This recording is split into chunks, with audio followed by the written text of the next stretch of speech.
Welcome to Lift Your Legacy. My name is Jacob Rupp, father, husband, and rabbi. And each week we bring you an inspiring person or message to help you unlock your inner potential and create change that will impact the future. Thank you for listening, and let's get to it.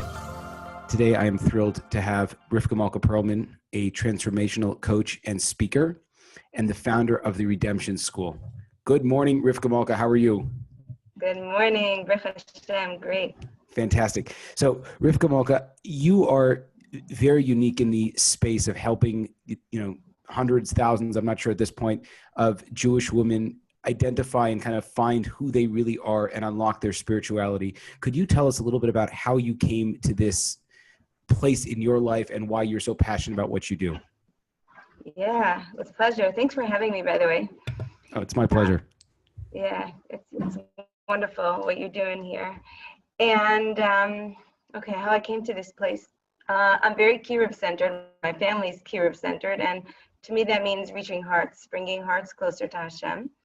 And I think like most great things that you do, you ready yourself and then they come to you. So I had to get ready for this one. I had to go through my own transformation, my own digging through and painful stuff. And part of my healing was kind of lighting a way for others and giving them this opportunity, because I found that when you really dig through the tough stuff and do powerful transformation work, that unlocks your neshama completely. That's real service of Hashem. Let me ask you a question. For so many of us who don't deal in this world of working through your deep issues, tell me a little bit about that and what that means. Sure. There's a really basic principle that underlines transformation work, and that is that all of life is about changing who you are on the inside. I mean, this is an Emunah principle. This is a Judaism principle. I call it coaching, and it sounds like it's something else, but it's really all the same. It's like Hashem is sending you everything that you need to do your tikkun and to do your mission on this world. So it's being willing to look at what is really going on with you so that you can really become who you are, which means that if someone, I'll just give you a little example. If someone is in the middle of hurting you, you can do woe is me, you can play victim, and there is time to process pain, there's no question about it, but ultimately the message underneath that is, why did this happen? What is this trying to build in you? And getting support so that that thing is revealed. I call it redemption, because to me that's the Gullus Geula principle. We're not hanging out in Gullus having all this stuff happen to us so that one day Mashiach's coming and now everything's going to be all better. No, we're supposed to do work here to find Hashem in this hard stuff, and that actually brings Geula. So it sounds like, starting from a premise that not only do you have to take complete control and complete responsibility for your life, but all of the circumstances that are in your life are actually seen as opportunities to grow and to really kind of figure out. I guess that was the idea, was that you were looking at your life. There were things that were in your life and trying to figure out, like, okay, so what is the message that I'm supposed to be getting out of there? Is that what you're saying? Yeah, I mean, it was a little dirtier than that, a little messier than that, but that would be like a principle. Yeah. And how does a person start to work on that?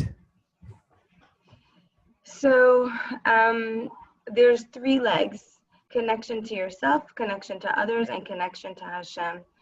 And for every person, it's different which door they need to walk through to first start really living in joy, start really living as a light, and start really living transcendent. So for some people, they're walking around with an image of a God that couldn't care less about their happiness and just wants to make a bunch of rules. And they can be the firmest person, but if you really push them, if you really sit in their quietest place, do they really feel like Hashem loves them?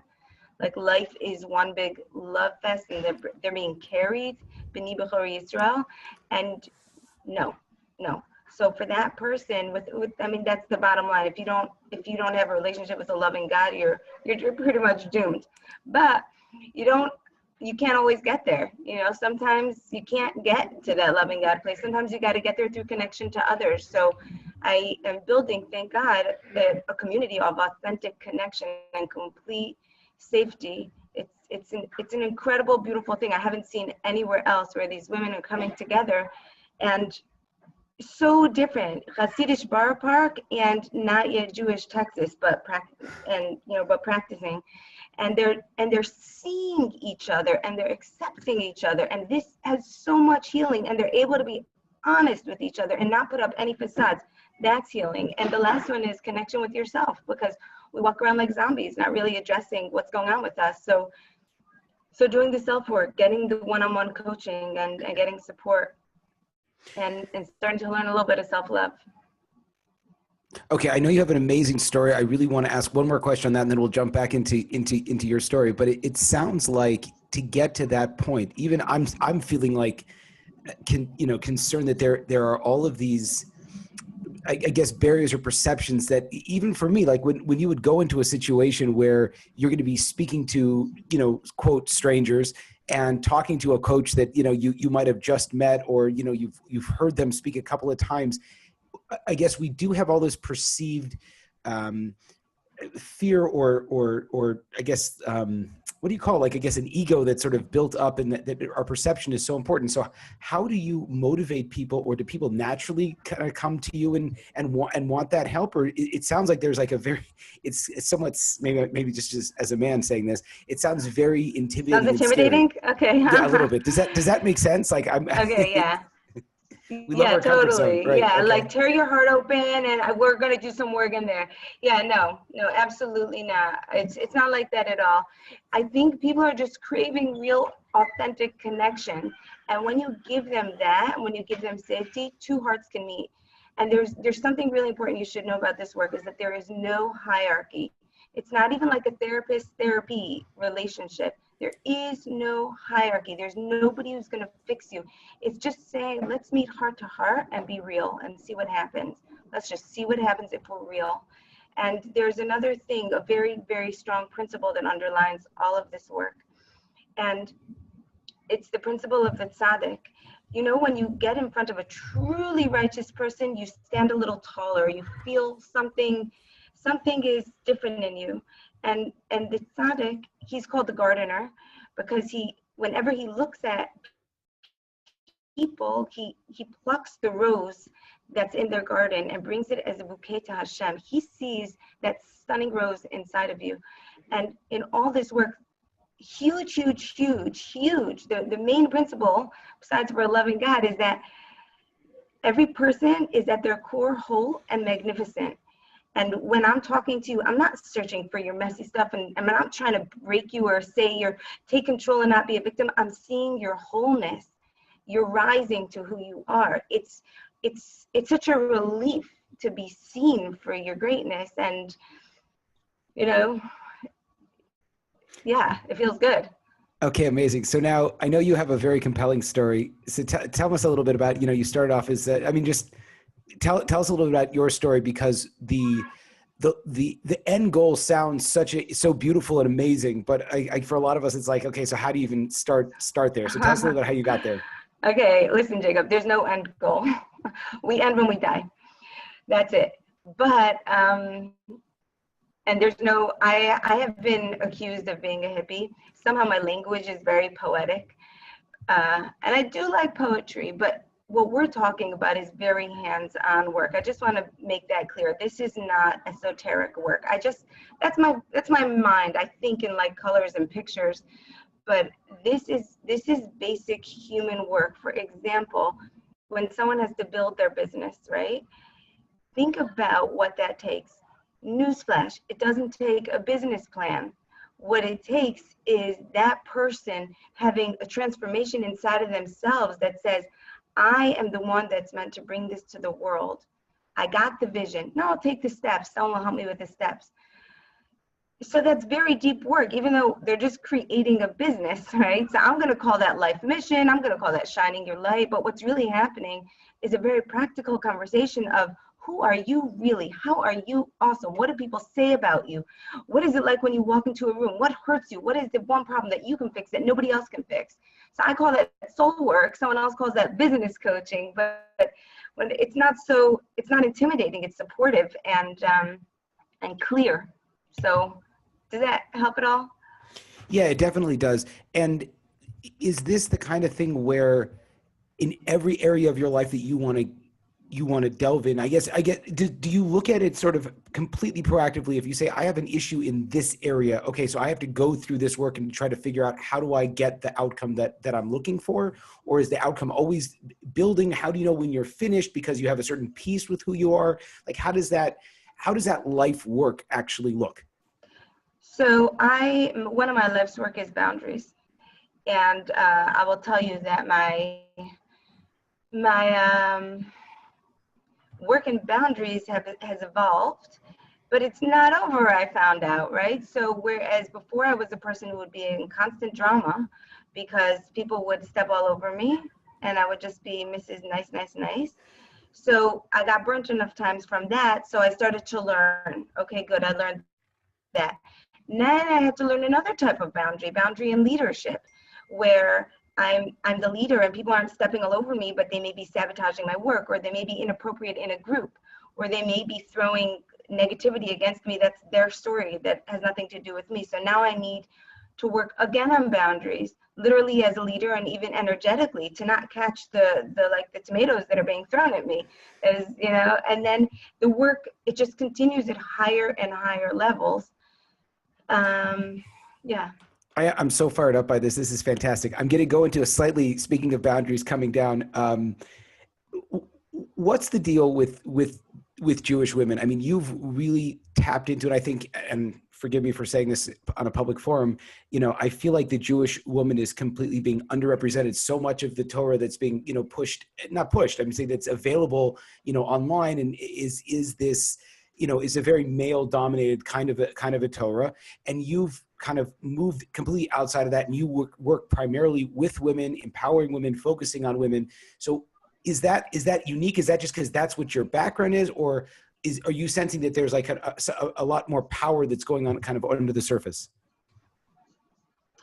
So I have two answers, a personal answer and a global answer. The personal answer is that I feel like women have a lot of charm, beauty.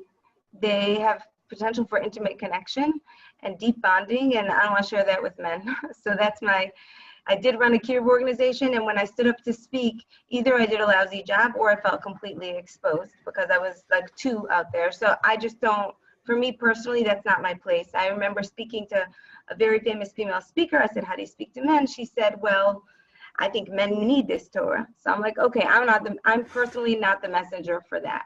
So that's one thing. I want to go deep, and I'm, in terms of men, the only one I'm like interested in connecting like that with is my husband. So that's that. And on a global level, women have always been the torchbearers of hope and change. We have a great history. Sarah Imenu, she sent out Yishmael. She saw what was coming. Rivka, she said, hey, Yaakov, you get the bracha. You go do that. Rachel and Leah, Rachel said to Leah, I'm going to need Yaakov now. Let's make a deal. It just continues on. Leah cried her eyes out. She said, no way I'm marrying Esav. So women are shaping history. And, one of the ways we shape history is by supporting our men. I don't have a feminist thing that says women are in charge, but it's nuclear power where a woman goes. How do Jewish husbands do better jobs at supporting their wives? I mean, obviously you're able to sort of create this very safe and amazing environment where women kind of come out and embrace their true selves. There's a lot of people that aren't able to go to your retreats yet. God willing, very soon it'll be all over the place and everything. But how on a micro scale can either Jewish women on their own or as a husband to support kind of bringing out this genuine version of their wives where they feel safe and open and willing to kind of be them? I don't know how you properly say that. Yeah, I don't know if I totally understand the question. The answer that comes to me is twofold. First of all, I'm God willing, going to be offering at least some education and tools. I have a class I already give called The Art of Intimacy, The Art of Womanhood, and I'll have The Art of Men and The Art of Intimacy, because I think this conversation is very, very deep, too deep for a podcast, but there needs to be more real conversation about the dynamics between men and women. That's one thing. And the second thing is that everything begins with self-love. If you don't have a healthy self-esteem, if you don't hold yourself high, you're going to put someone else low. You're going to treat someone else the same way you treat yourself. So men, start with self-love. Start with respecting yourself and being your best self, and seeing how lucky you are to have a woman stand beside you. And the same thing for women. Start treating yourself with self-respect, and notice how lucky you are to share your life with someone else. I think we blow over that. We literally blow over that fact of you're waking up in the morning and you're not alone. You know how lucky you are. Like, die, tear your hair out, scratch your skin, that's what people would do for this amazing gift of not being alone in the world. So this is your greatest investment, and we just blow over that like I'm married, single, it's a check in a box. It's the greatest gift, and it deserves to be nurtured. So that's great. And I think that one of the major issues that so many of us struggle with, myself especially included, is, I'm married, I have 4, thank God, beautiful children. All of the blessings that we have in our lives, we very rarely focus on that. And unless you have this kind of a daily practice, or however how that looks, of actively looking at the fact that, again, because what you're saying is so radical, the idea, first of all, that we have to appreciate the blessings we have, but then on top of it, all of the stresses and frustrations, and what it sounds like is these are really indications of desires within you that you already have the potential to overcome and to actually achieve. So for yourself personally, what does your daily practice look like where you can kind of hone in on that, maximum amount of ownership over your life and really taking account of all the blessings that you have? Wow, amazing. Okay, again, a couple of answers. Answer number 1 is surrounding myself with people of faith. My friends, the ones that I really confide in, and I just have a couple, we speak God talk. If I'm bringing a problem, I'm being heard. If I'm just sharing my day, I'm being heard, but the lens is emunah. The lens is like, why is this happening? Not like, why is this happening and why is he so, why are they so mean to me? It's like, why? It's a real dropping into a God space, and that having friends who are on the conversation of growth changes everything. So that's why I invite people to the redemption community. It's a different conversation. I agree with you. It's hard to maintain. It needs daily. I need a buddy to remind me, definitely. It's not easy to hold on to. The other thing is that this is gonna be another wonky thing, but just trust me on this one. I've started realizing that old song, Hashem is here, Hashem is there, Hashem is truly everywhere, is true. And Hashem is not up there, he's over here. Like, literally, if I get quiet, I just ask, I know this sounds crazy, if I get quiet and I ask the question of anything, the answer comes literally like from air, because this is all Hashem, and in the stillness. So I've taken a practice I do now is I just sit in the sun, which I was never able to do before. I'm a very active person. Now I find I have to have my sun sitting time. I'll just sit there for about a half an hour till I'm cooked, and it's almost like it's recentering me and I'm in the world in a better way. And then I really ask these questions to Hashem is everywhere all the time. And the last thing is a practice that really my husband taught me, and it's very much a part of our lives. And that is that we thank each other for everything, from paying a bill to washing a dish to sweeping a floor to saying a nice hello. We don't stop with the thank yous. We don't stop with the gratitudes. I wish I was better with thank you cards for other people, but when I thank my husband and my children on a constant basis for every single thing, and it builds gratitude. It builds relationship. Awesome. Now, when you started your practice, and again, it's so funny because, I feel like these are the things that we sort of brought to the world. And then, religious Jews thousands of years later, like kind of apologizing and trying to figure out like, okay, I'm just going to say something a little bit Jewish now about Little God. Jewish. Right. But Right. when you practice this, again, we'll call it modern day meditation, but, was that the kind of thing where you felt as a person that, and so few of us have a background in meditation and just kind of sitting still, especially, kids and work and davening and all the kind of stuff that we have to do. We never really find ourselves. Do you recommend, a trying, 5-10 minutes a day, every day? Or do you recommend trying to set apart a half an hour, maybe once, twice, 3 times a week? What do you feel like in terms of, I'm sure it's very individual, but does more time, less times a week, or less time, more times a week, start with that kind of transformative process for you when you started? Great. So when I started, what really changed me was the concept of hisbodedus, and I could not sit still. And what I would do is I would take walks, and I would walk and talk to Hashem, and walk and talk to Hashem. And at the beginning, I did it as an exercise, like I have to do this, I have to do this, and I've been on and off for a bunch of years, on and off with that. And now I have a puppy, so I have lots of walks to take, but it's not the same. This sitting, I feel like I can't recommend it because I'm not a good meditator. I don't even know what meditation is. I'm not joking. Like, meditating to me is very intimidating. All I know is that the more whole that I get inside, the more quiet I crave. So when I sit outside, I'm not sitting there because I am now such a spiritual meditative person. I'm sitting there because the stillness is feeding me and I want it and I need it. And I think people need that. We're just in a very busy world. So it's almost like I've just become aware of a need when people have a meditative practice. It's superimposed on them. Honestly, I don't really know how they do it. I can't do it. I'm a very inconsistent person, but maybe if someone is very regimented, they could just dive in. What I do now is I have a garden here, and it's just a mini arboretum. And whenever I can, I get to the garden, and then I do my thing over there, which is, I'm singing, I'm talking, I'm doing hisbodedus basically. And it's very hard for me. I don't know about other people. It's hard for me to access that deepest place at home. At home is just a very chaotic place.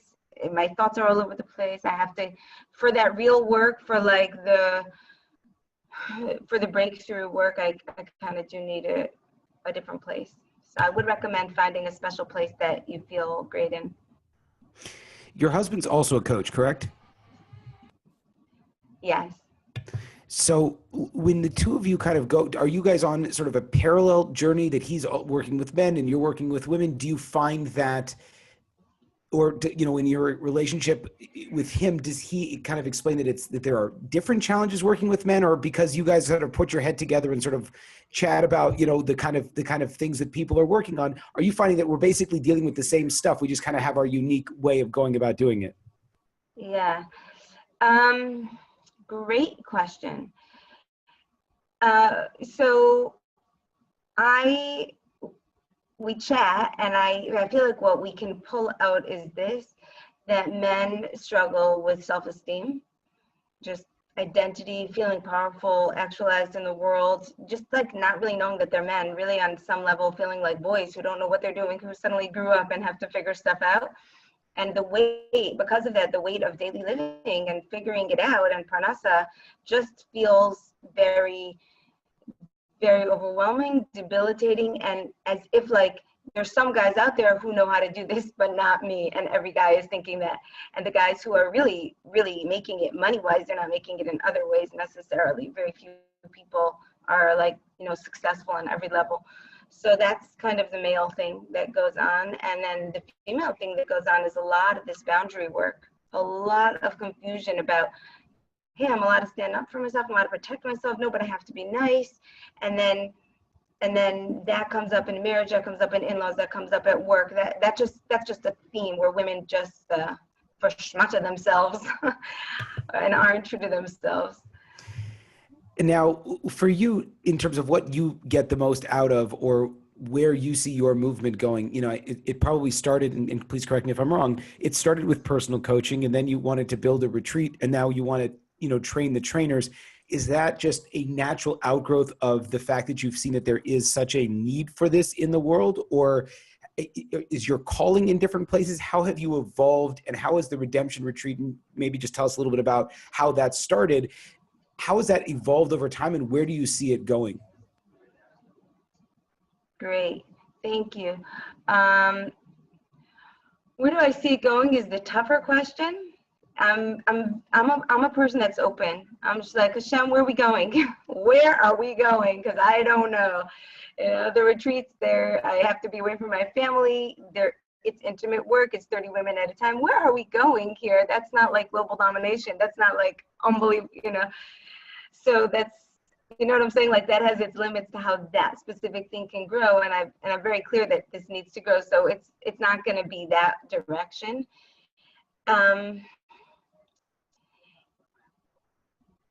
So I just trust the vision that he gives me. When I had the coaching school, I mentioned it to my husband. I was really kind of new as a coach to start thinking about coaching other people, but I had been exposed to so much deeper work beyond my coaching school, which is the top coaching school. Do you want to go to the most expensive coaching school? Okay, go to my school. That's where I went. And it's like the founding coaching school that other colleges use their textbook to train people, even in their wimpier coaching classes. So I had all this training, then I was exposed to this deeper work, and I'm like, wow, I have to teach. But I was very new. So what I decided, I figured like in a couple of years I'll teach. One night I woke up and it just came to me. I was like, oh, okay, I'm making a school. And I wrote the entire curriculum without even knowing what some of this stuff was. At that time, I wrote inner child work and all kinds of things that I didn't even know what they were. I look back now at my curriculum to say, oh my gosh, we actually did that. That teacher actually came and taught at my school. I didn't even know. So I feel that we try to force things a lot in our life. And I know I tried when I was a new coach and I had to make a living. Oh, did I try? You know how many webinars I went to and thousands of dollars on program. And here's how you should write your title so that people will buy your thing.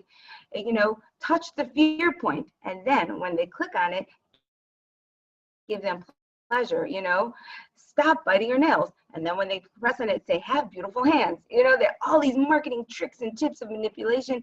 But really what's happening when a young entrepreneur is doing that stuff is that they are self-doubting, and there's a little bit in there that's a skill set, but most of it is that they haven't really embraced their mission. They're just thinking, I need another tool. No, you need to be great. You need to be the mission. Stop trying to find ways to package it that works on a physical level in this sheker world. Be it, and that's where you're going to have the power. So I had my phase of doing all the, how am I going to get the perfect opt-in? And now, Baruch Hashem, I've been through enough ups and downs, and Hashem has shown me enough crazy calls. I get crazy offers that I'm so grateful for. And about half of the offers that I get, I say no to. I just, speaking engagements and traveling stuff, I just say no, because I listen. Is this what I'm supposed to be doing, Hashem? No. And I've let go of a lot of that stuff, and I'm trying to just be the mission, and it's going to unfold. And so that is why I don't have a clear answer, because hello, if someone says, how much money do you want? How much money would be enough? Do you want your whole lifetime? Where should you say, like 10 million, 20 million, 30 million? Like Hashem could give me anything. He could give me any opportunity. He could make this as big as it needs to be. So I'm not even putting a cap on it. I'm just taking the next step, the next step, the next step. And did you have this sort of breakthrough while you were in coaching school, once you had become a coach? Like, what led you to become a coach in the first place? Oh, I was miserable. Yeah, that's what happened, right? Talk to me, here I'm all pumped up, right? Talk to me a couple years ago. No, I was miserable, yeah. So when I was super miserable, I had a situation that brought me to my knees and really demolished me at the core, almost at the core. All that was left was like a little hint of me, and my whole identity was stripped. And maybe it wouldn't have been the world's biggest deal for someone else, but this was tailor-made test for me. And you read it, Tzarech Aliyah, like I had to go down. So down I went. I was so down, Jacob. I was down, The world was not my friend. And even taking care of my kids, like I took care of them, but like my heart was like just in agony. And actually that's what led me to coaching, because Hashgacha Pratis, Rabbi Niven is really a pioneer in from life coaching. And I had heard his classes at one point, so I was on his email list. So I get this basic email. I wasn't attending his classes anymore. And I decided to call him to get coached, but I had never gotten coached before. And I coached him, and I spoke to him about what I thought the topic was, which was, I just can't feel my parenting anymore. I'm disconnected. Like I'm here, but I'm not even here. And I used to be the mother of all mothers. I was arts and crafts fireplace mommy, and I don't even know where I am anymore. What happened to me? So that's how we got into it, and then we continued to coach consistently for 4 months, very intense 4 months, sometimes twice a week, in between email, just really chipping away at this trauma and building me up again and finding myself. And towards the end, maybe I brought up coach, I'm not sure. And he said, yeah, you should do that. You should really do that. So he was a messenger for me.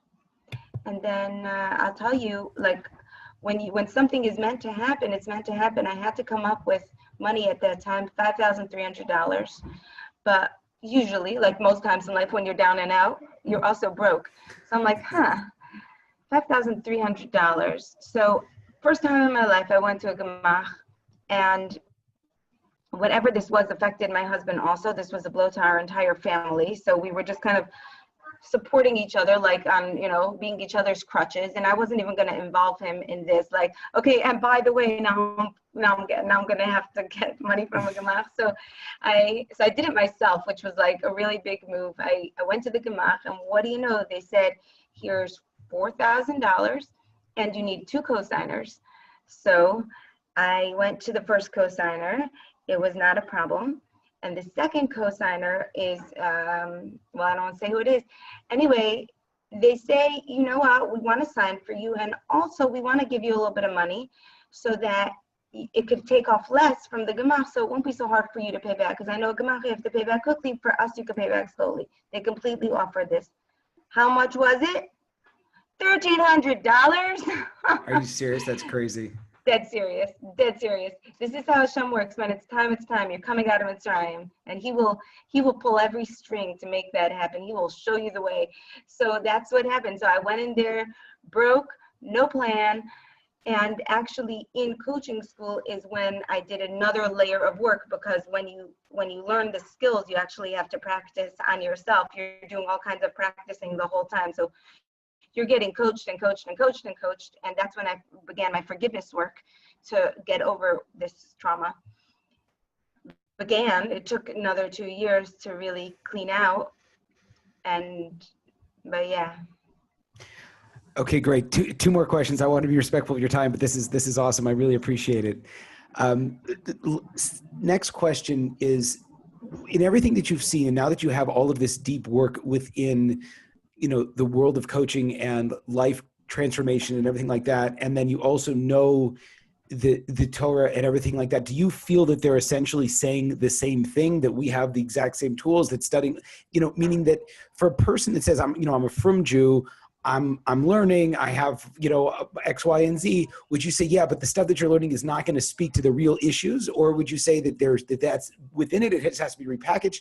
How come the Jewish world as a whole doesn't, again, not that I'm speaking at all, God forbid, for the Jewish world as a whole, but in my experience, I'll say this element and this awareness and this opening up of yourself and this becoming the real person that you want to be, you don't find that in day-to-day living unless you really have good glasses, which most of us don't have that glasses or that ability to see it. Yeah, you're right. It's upsetting. It makes me crazy. I try to bring this coaching work to the Kiruv leaders. I'm like, I stick my nose in there. I'm like, I was a Kiruv leader. I know what it's like. You're trying to influence people. Stop trying to influence people. Be with people. Just be with them. Honor them. Show them your real self, and it's gorgeous. And they can't help but be moved by that connection. I'm trying to share this approach, because I do believe that we need it desperately. We're fragmented, we're hierarchical, we're better than and worse than, and labeling and boxing, and we, in doing so, we throw away basic Torah principles, like, and you know, everything I'm saying, I can show you direct sources from the Son of a Rebbe, sources from the Ramchal, sources from Rabbi Nachman, sources from the Or HaChaim. None of this is new age. It's old and it's ancient. We learn about Dan Lakav Schus, judge someone favorably. What does that mean? That means to look at them, to see their beauty, their magnificence, and start your conversation from there. You know, we learn about everything. Everything is for a reason, but then the whole thing, every lesson that's in the Torah is in this. You're 100% on target. You totally intuited the truth. And two things on that. One is that it does need to be repackaged, because we are like royalty. You know, royalty grew up with champagne and glasses and service. And then they go to the pub and they think, my gosh, this is so much fun. People are so free. I love this. And they don't realize that they can have their own freedom and their own, they're basically, okay, one second, I'm getting lost in my own muscle over here. We have been given the same wisdom so much that we're dead to it. We've been given Hashem is truly everywhere forever.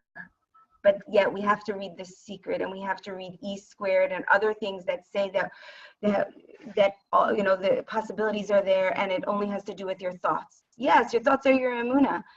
So it needs to be repackaged, because we're kind of dulled to the old message, but it's the same thing. And that's why a lot of this work, it's not just transformation work, it's emunah work. People become more religious, not because anyone's telling them to, but because now it feels relevant to them. Beautiful. Sorry for that. I just got totally lost in I love it. I think it's fantastic. I really appreciate that. And I think that there's a certain, I think there's a certain fear that a lot of people who are Jewish, a lot of people who are religious feel when they're going out and they're starting to, hear these messages and get this concept and ask these kinds of questions. And it's like, oh, I don't want to walk outside of my box and start dealing with stuff that's inappropriate. So the reason why I like to ask, and the reason why I personally am very passionate about sharing this message, that this is actually what we were supposed to be doing. And this is all of our forefathers and foremothers, or whatever it might be. Actually, those foremothers were highly self-actualized individuals, is because I think it's such an important concept that people today realize that self-actualization is what we've essentially been. It's not the point of our lives, but that's the end goal of living a religious life, and that's what we're trying to achieve, is this sense of calm and peace and feeling the sense of maximum fulfillment. So that's why I just think it's very important for people to say, look, I've seen both sides of the coin, and I can tell you that's really driving us in the same direction with the stuff that's actually in line with Torah, which I think the basic concepts, a lot of that really are. That's why I was asking. Really well articulated. I actually just changed up my website because I think this is a universal message. Hashem made everyone. He didn't only make Jewish people. And we have different instructions, but the world is the world. We're part of the world. So I always try to speak in universal terms. And when I looked at my website, I thought to myself, you know what? I'm kind of kicking myself in the pants because it doesn't say Torah on here. I'm not quoting my sources. I'm assuming that we all know this because it's universal truth and we breathe this, don't hate your brother in your heart. Well, then you better learn how to get that out of your heart. You better learn how to do the transformation work, or at 80, you'll still be telling the story. This guy I like, this guy I don't like. So I actually just went back and changed up my website, my new one that'll be out in a couple of weeks, and just started putting in sources and started putting in a little bit of Torah, because I do need at this point, I desire at this point that people in leadership positions see that this is the work, this is where the value is. And slowly they're seeing, thank God, I have now the second year organization that's bringing out a retreat, which means that instead of me scrambling to create a retreat, they're paying me to bring a retreat to them. So they have been convinced of the value, and it took a lot of convincing. Okay, Rivka Malka, thank you so much for all of your amazing insight. I really appreciate it. How do we find you? How do we find the Redemption School, the Redemption Retreat? Tell us everything about how we can continue to follow and support and watch this evolution that is happening in the world. Thank you so much. So if you want to get the maximum of maximum, come to coaching school. That's very personal. It's 10 people, intense for 6 months, and you will get the tools to evoke transformation in others, and you will get the healing for yourself, because we're not easy on our students. You've got to do your work. So it's a wild experience, and it's an intellectual experience, and you walk out with skills and you're ready to set up your own shop. So that's like your high end, I'm all in, I love this work, I need this, I need to be a leader and a healer. Besides for that, you can dip in whatever you want. Once a week, there's a Redemption Live class. That's a $10 a month subscription, and our classes and our teachers are different than anything you've ever heard. They're not the same. The conversation's not the same. We're talking about really juicy things, and we're on a Zoom, so there's real people, real faces, real conversation, and it's all women. All the work is all women. You can come to a retreat. They only happen a couple times a year, so if you see one, jump on it, and you can subscribe. Come visit my website.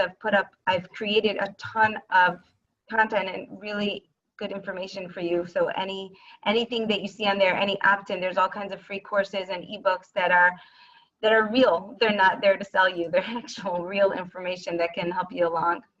And get some coaching. Amazing. Get your own coaching. Amazing. Okay, yeah. Rivka Malka, thank you so much for your time, and I'm excited to hopefully have you back on in the future. Thank you, Jacob. Thank you very much. There you have it, folks, another inspiring episode. If you enjoyed this, I ask you to please share this with your friends and to like us over on Rabbi Rupp through Facebook or on YouTube. And the more that we're able to get these important messages out, the more that we can really make an impact in the world. So I encourage you, please, to stay tuned. We have a ton of amazing speakers coming up, and also to tell your friends about it. Thank you very much.